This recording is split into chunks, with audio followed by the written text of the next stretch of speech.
Hey everyone, this is Gypsy Spirit here with you, doing coffee with Gypsy Spirit. Thank you for tuning in. And you know, it's so hot outside. It's so hot. Here it is at the beginning of July, and it is so hot outside. And I know that my thyroid is working. A year ago, before the doctor put me on thyroid medication, I could sit outside all day long in this heat with a full jacket on and still be cold. I was cold all the time. And I was so grateful that my son was working throughout the day because he likes to keep the AC at 69. He'd keep it on lower than that if it weren't for me. But he would like to keep the AC, he likes to keep it on 69. But last year when he was working, I would turn it off, or I would turn it up to 77 or 80. That's how cold I was all the time. So the doctor put me on some thyroid medication. And I'm so hot. I'm so hot like everybody else right now. And I think the AC is running, I turned it up to 72, I think. And I'm just so hot. And I'm thinking about going out to our swimming pool, but I don't know yet. Last year I bought a bathing suit, and I put that it was an extra large, and I put that bathing suit on. I got it from Costco last year, and it was kind of tight, but I still wore it, and I go out to the pool. And I've gained about 3 or 4 pounds since last year. I think because the doctor has regulated some things with my medication, and it's caused me to gain a little weight. So I don't know if I want to put that bathing suit on. And I haven't gone out and bought another bathing suit. And I don't really like to go to my pool either, because there's a group of people, women, that hang out at the pool. And they're like the pool lizards. They're out there all the time. They're drinking and everything. And that's all fine and good.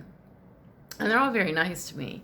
But there's one girl that goes out there, and she gets to drinking, and she drinks. And the more she drinks, the louder she gets. And then at some point, after she's had so many drinks, then she starts crying. And I'm like, oh my goodness, what's going on with this woman? I feel so bad for, why is she crying? One time, my oldest son came over with his wife and their 2 babies. They're very young children. And we were all in the pool and having fun, and those women were out there, and they're just drinking it up. At some point, my son and we went upstairs, and we left my granddaughter, who she and one of the grandchildren, they weren't ready to come upstairs yet. So my daughter-in-law said, well, we'll be up in a few minutes. I was like, okay, no worries. So my son and I and the other grandchild, we came upstairs, and about 10 minutes later, my daughter-in-law came up, and she said, what's wrong with that lady downstairs? I said, what do you mean, what's wrong with that lady? What are you talking about? She said, I don't know. She just started crying, and she's saying, oh, everything, nothing's right. Everything is just wrong. And she said, I didn't know what to say to her, what to do. And so I just came upstairs, and I started laughing when she told me that. And I said, well, I guess she's probably the neighborhood drunk. She does that all the time. She gets really loud when she's drinking. And then at some point she starts crying, So anyway, I don't like to go down there because I can be sitting on my porch, and I can tell how much she's been drinking because I can hear her from my porch. The pool is not too far from where I'm at. But anyway, so I might go to the pool. I haven't decided yet. But I want to talk to y'all about something else. That's not really what I want to talk about, was the pool, but it's so hot, and I'm noticing that I'm hot. So my my thyroid medicine must be working. But, I do these readings every week, and they're personalized readings. So, and you can get one, if you, your first 2 weeks are free. So I do these readings and I put them out I start on Sunday and get them all wrapped up by Tuesday. And I probably have about 20 people that I'm reading for now. And I do a little, one-on-one video. And so every week I pull from different decks and I do a reading. I record it, just like I'm recording myself, but it's for that particular person. And so this week I noticed something unusual. It's something that I'm beginning to notice. And, I've been doing tarot readings ever since, 2011, I guess. I don't remember. But doing these every week, I've noticed something.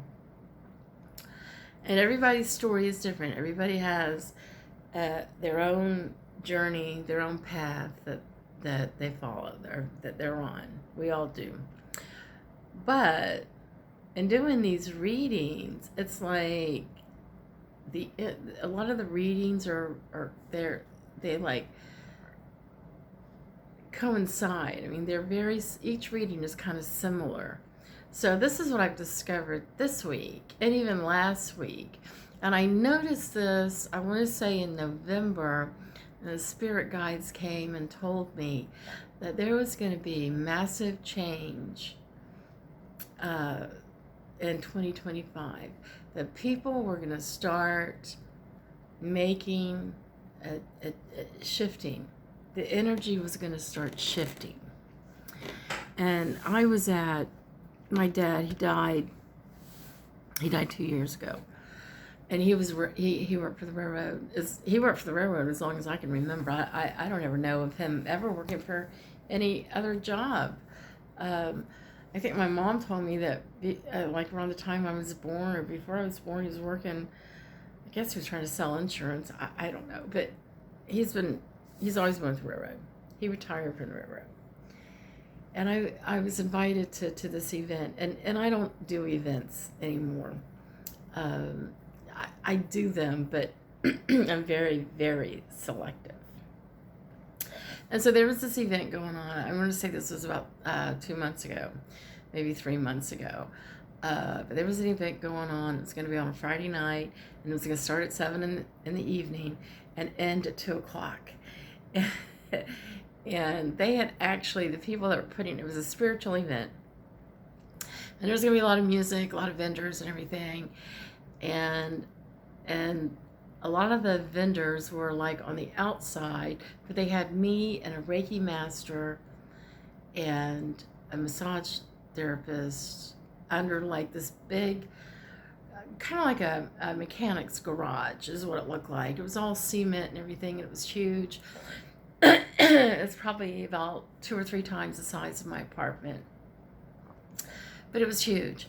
And that's where they had us, and it was right next to it was kind of in an industrial area, definitely off the beaten path in a way, but there was a train track right next to it. And I almost didn't do this event. And the reason, it was like about 2 weeks prior to the event, I heard from somebody that was going to be doing tarot readings, and they realized that they couldn't do this event. So they posted in a group that I'm involved in here in Charleston, spiritual group, and said, can anybody, fill in for me and do these readings? And I was like, oh yeah, sure, I can do it. And so, I don't know what I was thinking. So I decided to go ahead and do it. Well, about 2 days before the event, I started thinking about it. I was like, I don't really think I want to do this event. I think I need to back out. And so I kept humming and hawing about it. And then Thursday comes along, and I'm like, I don't know what to do. I've committed myself, but I really don't want to go do this event. I need to cancel. But I'm thinking, but it's the day before the event. Maybe I shouldn't cancel. I'm so wishy-washy sometimes. So Friday comes along, and by Friday, I certainly can't bail out. So I arrive thinking, oh my God, I don't want to go to this event. I don't want to do it, but I've committed myself, so I'm going to do it. And I drive up, and they were so nice. They were so nice. They already had me a special chair, like a queen's chair, this beautiful big velvet chair for me to sit in. And the guy was so nice, and he came and he got all my stuff, my table and things and that I needed. And just as I got out of my car, I saw a train coming by, and it was the same train company that my dad worked for, and it's making the big train sound, choo choo. And I stopped immediately. The guy is pulling my stuff out of my car, and I stopped and I said, oh my God, I just got a sign that my dad's going to be here tonight at this event. Just I can't explain it, but I knew that when I saw that train coming by, it was like, and the other day I did a talk about signs and omens, and I'm telling you, if that wasn't a sign, I don't know what was. And I just felt it in every fiber of my body that my daddy was going to be at this event, and then he was going to have something to say. And I told the guy, I said, this is going to be an amazing night. So anyway, and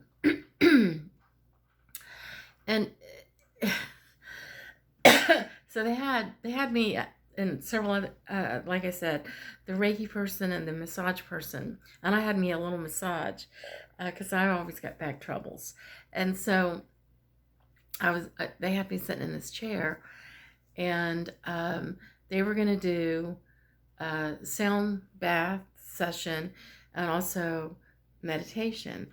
So they must have had about I guess about 8 o'clock, they had probably about 50 people gather in this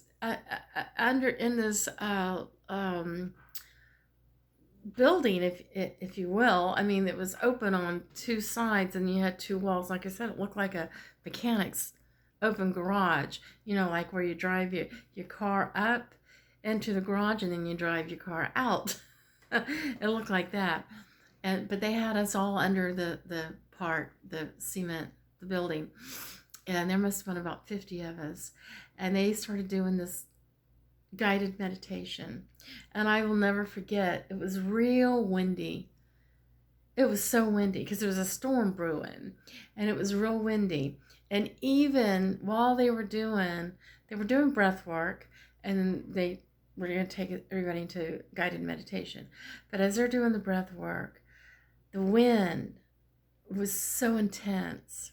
I thought we were going to have a tornado because the wind was just so intense, and it was the wind was going through this tunnel, like this place that we were in, and my stuff was being knocked over, and it was just really windy, and it was so weird. I was like, wow, and I knew immediately that wind was indicating cleansing.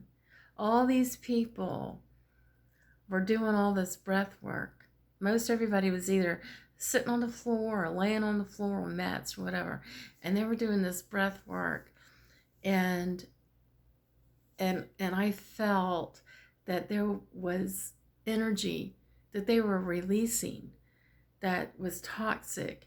And as we were all releasing, through the breath work, the energy, that we no longer needed or was not serving us well. The wind was just flying through and clearing that stuff out. And then they went into a guided meditation. And while we were in meditation, my dad came and he spoke, and I heard my dad loud and clear. Now, my dad, when he was alive, he'd take no shit from nobody, and he would call you out. he would, if somebody was trying to shit him, he would call them out on it. He didn't take no shit from nobody. He's a nice man, you know, and he would, except for his family members, you know, he was a little colorful with his language, but for the most part, you know, he was always very nice, but he didn't take no shit from nobody.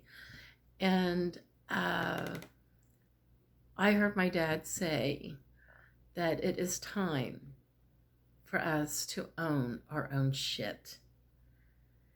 Be accountable for your shit. Don't, you know, stop trying to fucking shit everybody or bullshit everyone, and be honest with yourself. It starts with being honest with yourself. Own your own shit, you know? And what made me realize this is I have done it, and I've seen so many people do it, men and women, play the victim game. Oh, they did this to me and they did that and that. Okay, so here's the thing. I heard somebody say a long time ago, the first time you are a victim. Anytime after that, you're a volunteer.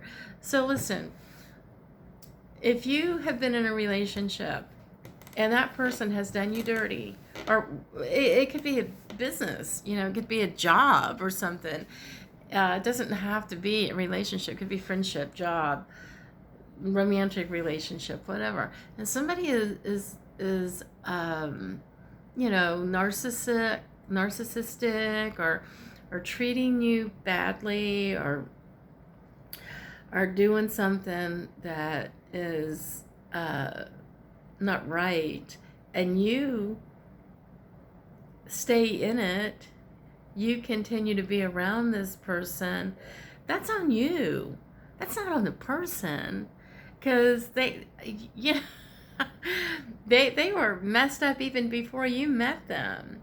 I'll give you a good example. I mean, I've been in fucked up relationships many times, and every time the last one, it was like the universe was saying, how long are you gonna do this? And I could sit and tell you all the things that guy did, but it wouldn't do any good. I needed to learn something. But it was shortly after he and I broke up that I started working, selling mattresses for this company. It was a mom and pop shop. And this guy that owned it, he was a shyster. He was a wheeler dealer, and he just was not, he wasn't somebody that I wanted to be around. And he just, I would catch him, you know, bullshitting people. He was so full of himself. It was ridiculous. But anyway, I went to work for him, and I made a lot of money. I made a lot of money. And but he was an asshole, and I really didn't like working for him. And I saw some things that he was doing, and here I was starting my business, you know, my spiritual advisor and that sort of thing. And I saw him do something. There was a couple of times I had threatened to quit, and one time I said I was going to give him a 2-week notice. I mean, he's just I was having such a hard time, and it was almost like the universe saying, what do you have to do? I mean, how much more shit are you going to take from this man before you get it? And so there was something that happened, and I didn't quit when I first told him I was going to quit. He had asked me about it, and you know, he wanted me to stay, and I said, well, you know, I'm going to go see Paul McCartney, and because I had planned a trip with a friend of mine to go to Greenville and see to a Paul McCartney concert. I said, when I get back from Paul McCartney, we'll revisit it, and see.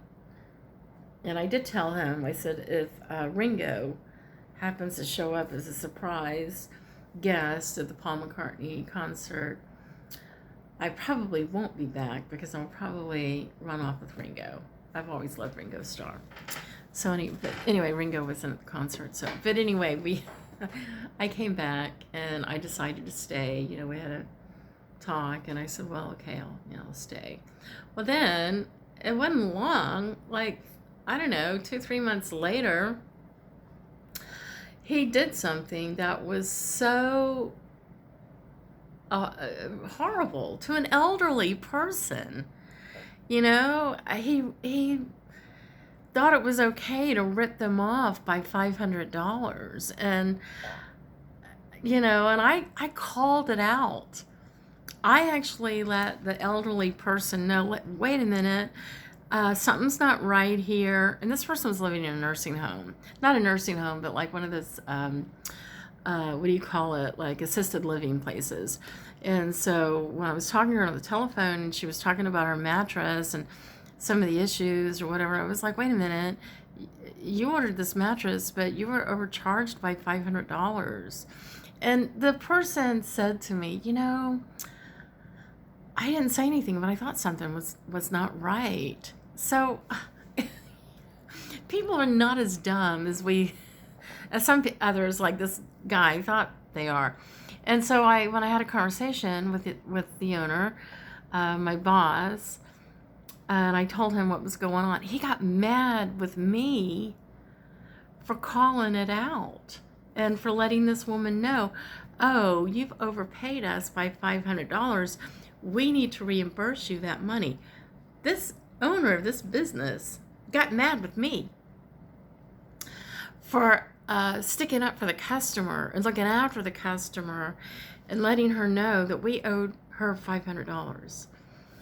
And so I knew then that was my sign. If that wasn't a sign or an omen, I don't know what was.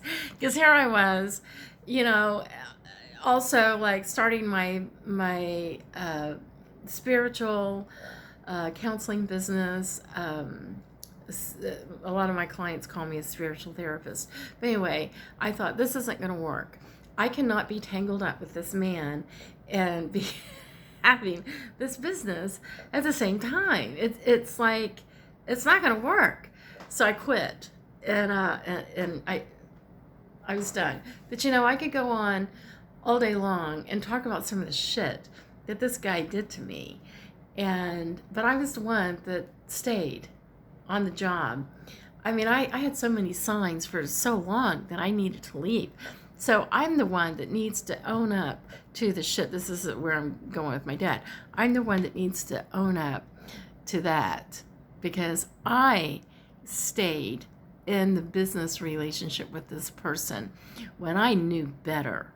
I saw signs way before that happened. But anyway, so we're all in this thing, and my dad's given me this message after everybody got through with the meditation. And I went to the guy that had put this thing on, and I told him the message that my dad had just given to me. And he said, do you mind telling the group this? And I was like, not at all. And so he stops everything, and he's like, we got a message from Gypsy Spirit, that she wants to give to everybody. And I did. I said, I explained that my dad was there, and that I knew he was going to be there when I saw that train. And my dad had a message for everybody.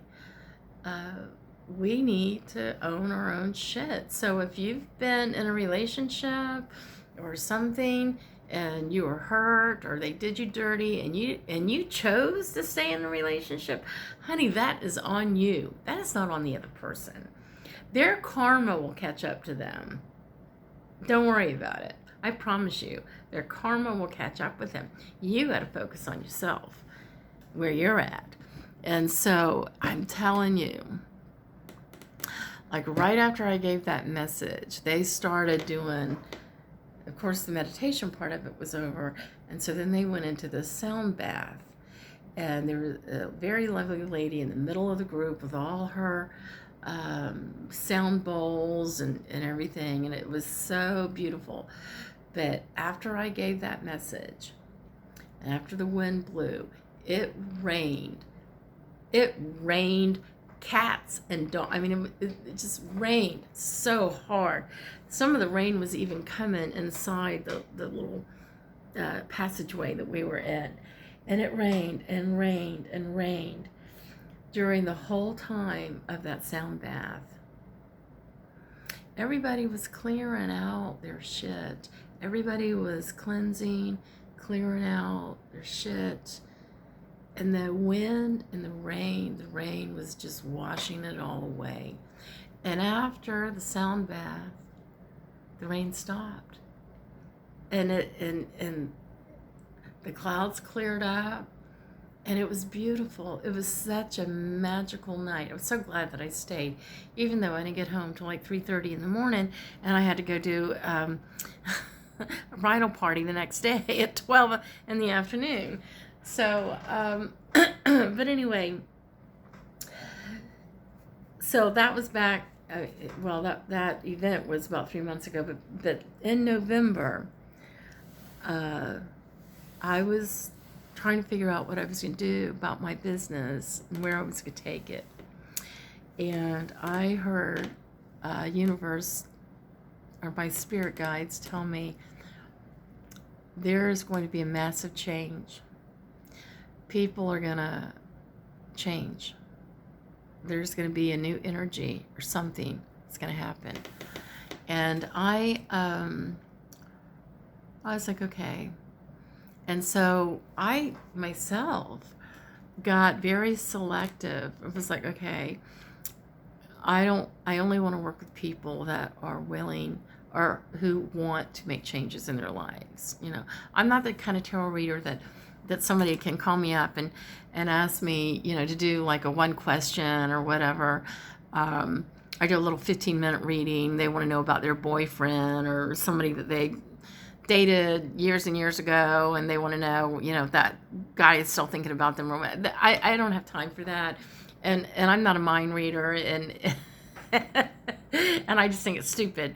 You know, I mean, if you haven't heard from somebody that you dated like 3 or 4 years ago, and you want to know if he's thinking about you, and if he is thinking about you, what exactly is he thinking?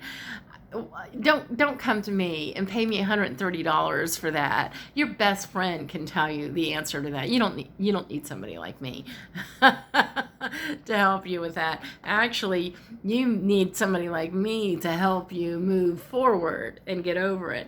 But that's another story. And so I got really selective about my clientele and everything. And then here lately, I've been doing these 2 week, you know, like readings every week where they get like 10 or 15 minutes of a personal reading. And it's been really great. And, you know, your first 2 weeks are free. And then after that, if you want to continue on, then it's $20 a month. But I have gotten the most amazing feedback from it. I mean, everybody's loving it. But here's a common denominator, the common denominator that I have been seeing about everybody, even though every reading is personal to that person that I'm reading for. But what I'm seeing is that, yes, we are in a time where we are changing. And there are going to be people, like many of us, like we are making this shift. We are shifting our energy. We are raising our vibration to a higher frequency. And yet there's still going to be people that are not open to that. And that's okay. They're not they're not ready. They don't want to be on the journey, or they're not ready to be on the journey of raising their vibration to a higher frequency. Some of those people even will never get to that point, and they die at some point, when they die, and then they have to come back on this planet, because maybe they just weren't ready, right, in this lifetime. So there's many, many of us that are making drastic changes in our energy and raising our vibration to a higher frequency. And it's really a good thing, but it is hard. It can be very, very difficult. And so I wrote a book. I started writing a book. Let me get it. I had it in my hands a few minutes ago, and then I sat it down. So let me get it. Anyway, it's called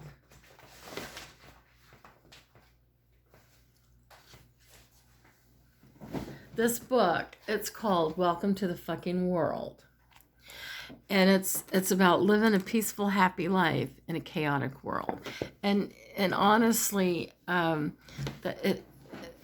it's about raising your vibration to a higher frequency, because this planet is fucked up. It is.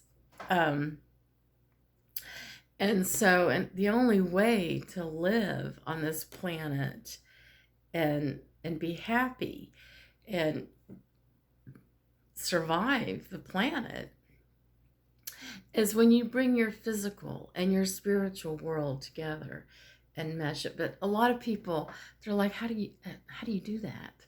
What do you do? And so that's what this book is all about. It explains a lot. Welcome to the fucking world.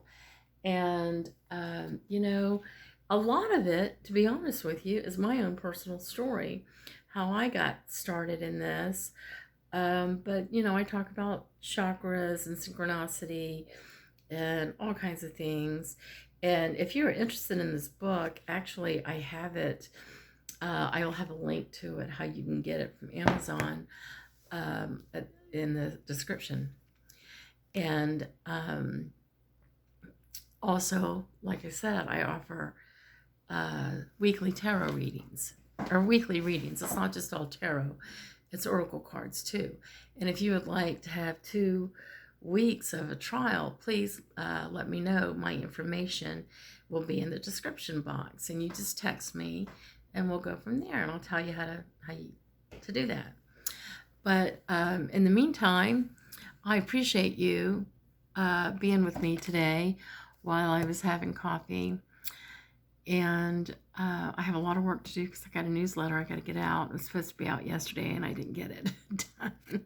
It's okay. But anyway, I'll talk to you again tomorrow. And thank you so much. And y'all have a blessed day. Make it magical. Bye-bye.